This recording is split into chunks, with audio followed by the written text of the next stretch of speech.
Bom dia, feliz sábado. Gente, eu vim aqui fazer o terno do testemunho que eu comecei a contar, né? Então, houve o evangelismo e a gente foi, certo? E desde o início tudo foi impactante, né? Assim, a mensagem, a forma dele se expressar, a forma de mostrar mesmo tudo que ele queria explicar era mostrando na Bíblia. Então, isso aí me impactou, de certa forma, né?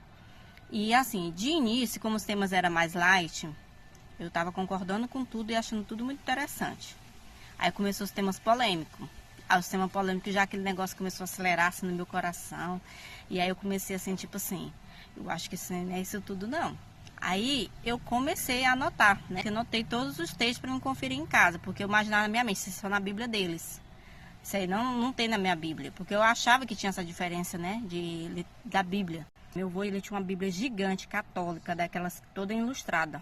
E todas as noites, quando o pastor ia abrir a palavra lá, ele pedia o meu avô a Bíblia emprestada, né, para ele fazer a leitura por ela. E assim tornou mais impactante, porque a gente via que estava ali na Bíblia, né.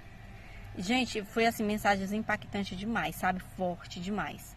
E eu vou citar duas delas, que foi a mais forte, assim, para mim, que foi a questão da lei, né? Quando ele começou ali a esmiuçar sobre a lei, sobre o sábado, eu fiquei super espantada, com tanto texto, e eu, meu Deus, um dia que eu tava, que eu nunca ouvi falar disso, né? Sem saber disso, beleza. Agora chega o tema mais forte, gente, foi sobre as igrejas. Eu lembro que tinha vários católicos que estavam indo, aí tinha duas idosas, que era vizinha do meu esposo. Quando a gente saiu para ir embora, essas duas senhoras, a gente desceu junto com elas, né? E elas estavam morrendo de raiva por conta desse tema. E aí a gente veio conversando e ela falou, tu viu o que aquele pastor teve coragem de dizer? Chamou a nossa igreja de prostituta, sabe? Assim, por mais que aquele tema foi forte para mim, mas eu sabia que estava lá escrito na palavra. Aí eu virei para ela assim, o pior que não foi ele que disse. É a Bíblia que está dizendo, né? Tipo assim, né? E aí ela falou assim, mas aquilo tudo daquele jeito, um dia a cabelo vai usar o nome de prostituta para uma igreja, né? E eu fui muito abalada. Abalada, assim como elas foram zangadas, né? Eu não fui zangada, eu fui abalada, assim, pelo conhecimento que eu obtive. E aqui dali falou muito alto. Só que assim, eu fiquei pensando, o que é que eu vou fazer agora? Porque eu amava a igreja católica, entendeu? Eu amava ser professora de catequese, eu gostava de tudo aquilo que eu fazia. Então, pra mim foi, sabe? E aqui dali ficou. Isso aqui no dia seguinte, o Hélito, ele foi para um sertão aí, uns parentes dele, né? E eu tava pensando naquelas coisas, mas eu não tinha compartilhado com ele. E aí eu pensei assim, eita, a gente vai casar, e aí eu vou ser evangélica, eu não vou poder mais ir para tal lugar. Ele vai querer ir sozinho, e aí como é que vai ficar? Não vai dar certo eu sendo evangélica e ele não. Porque como eu não tinha conversado, eu não sabia da decisão dele. E aí eu sei que mas eu decidi, falei assim, mas eu vou. O Hélito chega. E aí, quando a gente sempre se encontrava à tardinha, né? Ele foi lá em casa, eu chamei ele, falei assim, Hélito, eu tenho uma coisa para te contar. E ele falou assim, eu também tenho uma coisa para te contar. Gente, você sabe que ele tava pensando a mesma coisa que eu. Ele não compartilhou comigo e lá no sertão acho que essas coisas acelerou na mente dele, né? E eu peguei e falei assim, até porque é o seguinte, eu tomei a decisão de me batizar. E ele tomou um susto, porque assim, sério? Pois era a mesma coisa que eu ia falar e tava pensando, a daí não vai querer. Fiquei tão feliz, gente, tão feliz. Eu disse assim pra ele, só vou te pedir uma coisa, não conta pra tia Bastião. E ele falou assim, mas por que ela vai ficar tão feliz? Eu falei, não, porque eu tenho vergonha, assim, porque tanto que ela me ensinou e eu agora vou lá, não conta não. Deixa pra ela saber só na hora mesmo, que aí não tem jeito, não tem.